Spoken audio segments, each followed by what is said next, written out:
দর্শক, কিছুক্ষণ আগে রাজধানীর কারওয়ান বাজার এলাকায় পরিস্থিতি জানিয়েছেন আমাদের সিনিয়র রিপোর্টার দীপন দেওয়ান। আমরা এই মুহূর্তে আছি রাজধানীর কারওয়ান বাজারে। আমরা এখান থেকে আপনাদেরকে একটু আজকের যেই রাজধানীর পরিস্থিতি সেটি জানাতে চাই।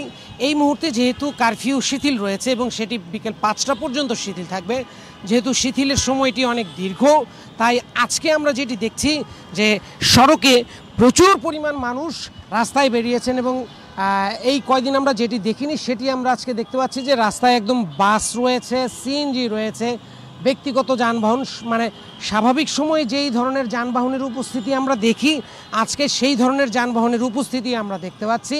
এবং যেহেতু 11টা থেকে 3টা পর্যন্ত অফিস আদালতও খোলা, সেই কারণে এই কয়দিন যারা বাইরে বের হননি আজকে প্রত্যেকেই আসলে রাস্তায় নেমেছেন, যার যার ব্যক্তিগত প্রয়োজনে। অফিস আদালত তো রয়েছেই, সব কিছু মিলে আজকে সবাই রাস্তায় বেরিয়েছেন এবং রাস্তায় আজকে বেশ মানে ব্যস্ত চিত্র দেখা যাচ্ছে। এবং স্বাভাবিক সময়ে যেই ধরনের একটি চিত্র, অনেকটা তেমন চিত্রই আজকে আমরা রাস্তায় দেখতে পাচ্ছি।